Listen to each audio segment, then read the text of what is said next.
Жол эрежесин сактабай ар кандай жол кырсыктарына себепкер болгон айдоочулардын айынан милициянын кайгул кызматынын кызматкерлери күн сайын күчөтүлгөн тартипте иш алып барууда. Алар өз милдеттерин аткарууга чыгаар алдында атайын кароодон өтүп, кызматтык бөлүгүнөн формасына чейин текшерүүдөн өтөт. Аны менен катар патрулдук унаасы да техникалык кароодон өтөт.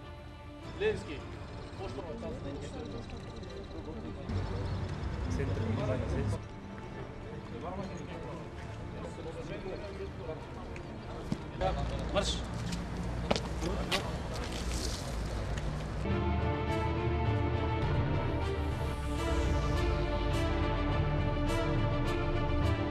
Бишкек шаарынын тургуну 1988 жылы туулган Кенжетаев Куралбек арыз менен кайрылган. Анда 20 ноябрь болжол менен таңкы саат 4:30 чамасында Чүй проспектиси номер 155 дарегинде ЦУМ соода борборунда жайгашкан Safari Star дүкөнүнө белгисиз жаран эшигин талкалап кирип, ичинен 18 даана iPhone маркасындагы уюлдук телефондорду уурдап жаткан жеринен кароолчулардын бири көрүп калып, шектүүнү ошол жерден колго түшүрүшүп, патрулдук милиция кызматкерлерине өткөрүп берген. Азыркы учурда тергөө иштери жүрүп жатат. Не внутри туалета, внутри магазина остался.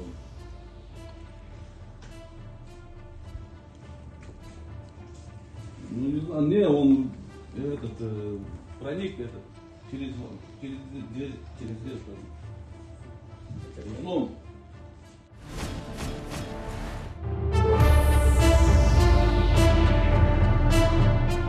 Ош облусунун Кара Суу районунун 25 жаштагы тургунун үйүнө бейтааныш адамдар Mercedes-Benz үлгүсүндөгү автомашинасы менен келишип, күч колдонуп унаага олтургузушуп, ээн талаага алып келишкен. Ал жерден коркутуу жолдор менен үйүн өткөрүп берүүсүн талап кылышкан.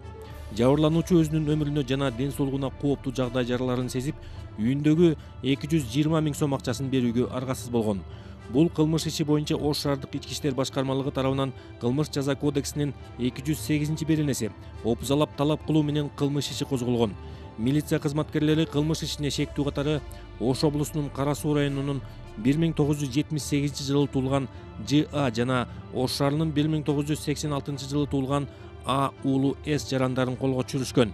Алар мурда бир нече жолу соттолушкан жана кылмыш чөйрөсүнүн активдүү мүчөлөрү экени аныкталган.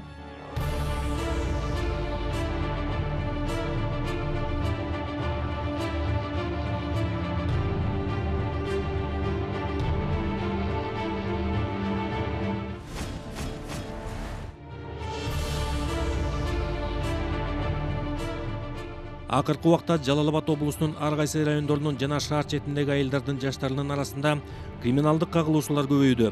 Бул мушташтар көп учурларда коомдук жайларда денелерине оор залал келтирилип, курал-жарак жана травматикалык ок атуучу куралдарды колдонуу менен болуп жатат. Негизги мыкаачылар өздөрүн кылмыштуу топтордун лидери катары көрсөтүү менен кээ бирлери Жалал Абад шаарындагы кичи райондордун кароочусу деп аташып, алардын ишмердигинде белгилүү бир иерархиядагы жана структурадагы уюшкан кылмыштуу топтун белгилери байкалып, алардын катарына спорт менен машыккан жаштар тартылып турган. Алардын мыйзамсыз иш-аракеттерин алдын алуу жана бөгөт коюу максатында 2023 жылдын 20 октябрында Кыргыз Республикасынын УКМК тарабынан кылмыш жаза кодексинин 261-беренеси боюнча кылмыш иши козголгон. Бул кылмыш ишинин алкагында 2023 жылдын 17 ноябрында мурда ар кандай кылмыштар боюнча бир нече жолу кылмыш жоопкерчилигине тартылган лидерлер З, Т жана А, Н кармалды. Алардын автоунааларында жана жашаган жеринде тинтүү учурунда жашырып көтөрүп жүрүү үчүн конструкциясы өзгөртүлгөн ок атуучу куралдар, ага октарлар, бет каптар, ошондой эле РПГ-5 гранатасы табылып алынып, алар боюнча тиешелүү экспертизалар дайындалды. Учурда бул кылмыштуу топко тиешеси бар башка адамдар да аныкталып, алар дагы жоопко тартылмакчы. Ошол эле учурда УКМКнын Жалал Абад облусу боюнча башкы башкармалыгы шаар тургундарын кылмыштуу элементтер тарабынан мыйзамсыз бузуу фактылары болсо 03722 546 61 телефону аркылуу билдирүүгө чакырат. Кыргыз Республикасынын УКМК тарабынан уюшкан кылмыштуулукка каршы күрөшүү, ошондой эле трансулуттук кылмыштуулукка бөгөт коюу боюнча көрүлүп жаткан ишинин алкагында 2023 жылдын 15 ноябрында Бишкек шаарынын аймагында Өзбекстан Республикасынын Сурхандария облусунун 1997 жылы туулган АСШ аттуу жараны кармалган. ыкчам издөө иш-чараларынын жүрүшүндө АСШ кылмыштуу топтун активдүү мүчөсү болуп, Өзбекстан Республикасынын аймагында зомбулук мүнөздөгү аракеттер менен байланышкан оор кылмыш жасагандыгы аныкталды. Тактап айтканда, кылмыш жоопкерчилигинин качуу максатында Баткен облусунун аймак аркылуу эки өлкөнүн мамлекеттик чек арасын мыйзамсыз кесип өткөн.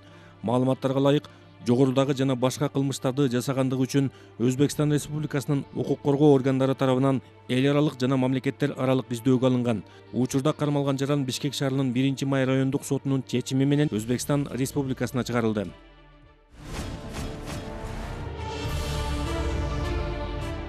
Кыргыз Республикасынын УКМК тарабынан Кылмыш жаза кодексинин 209-белинесинин 4-бөлүмүндө каралган кылмыш ишинин алкагында жүргүзүлгөн ыкчам иликтөө иш-чараларынын жүрүшүндө кызмат абалынан пайдаланып алдамчылык аракеттерге барган үчүн кадастр мамлекеттик мекемесинин мурдагы жетекчиси АСК кармалды. 2023-жылдын март айында Аламүдүн районунун мамлекеттик администрациясынын кызматкерлери менен алдын ала сүйлөшүп, материалдык пайда алуу максатында GOC аттуу жаранга 1,2 миллион АКШ долларына 3 гектар жер тилкесин, мамлекеттин балансында турган Байтик Баатыр көчөсүндөгү Орто Сай айылындагы жер тилкесин сатып алууну сунуштаган.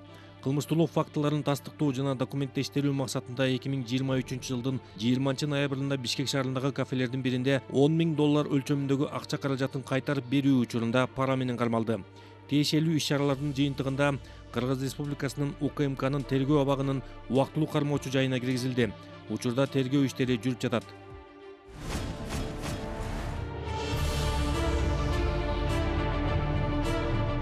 2023-жылдын 21-ноябрында Кыргыз Республикасынын улуттук коопсуздук мамлекеттик комитетинин Талас облусундагы кызматкерлерине жана УКМКга караштуу чек ара кызматынын аскер кызматчыларына кызматтык үйлөр берилди.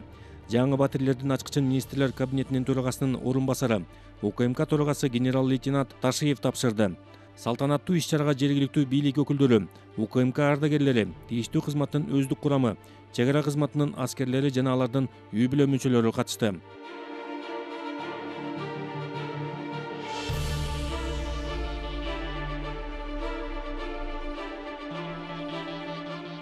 Беш кабаттан турган 35 батирдин 19-у УКМК кызматкерлерине, ал эми 16-сы чек ара кызматынын аскер кызматчыларына берилди.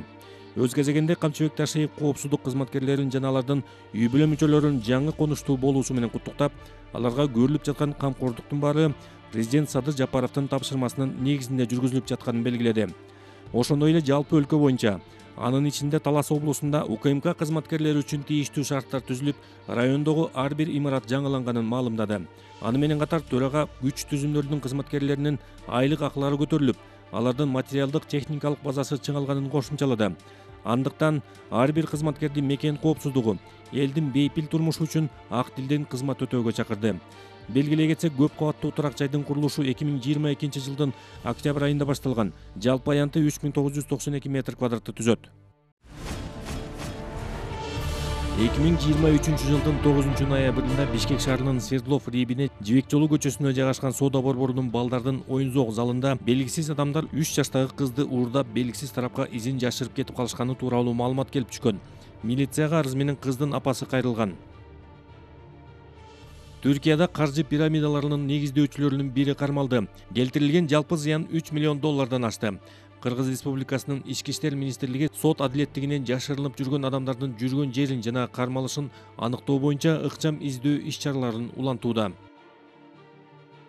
Бул сүрөттөгү жараныбыз Кадырбек уулу Адилет 2002-жылы 24-сентябрда Жалал-Абад облусунун Гөгарт айыл өкмөтүнө караштуу Мазарбулак айылында туулган. 2023-жылдын 4-ноябрь күнү Сузак районундагы Кызыл Туу айылындагы тайнесинин үйүнөн чыгып кеткен бойдон дайынсыз болуп жатат. Көрүп билгендер болсо экрандагы номерлерге байланышып коюңуздарды суранабыз. 0702 92 10 81.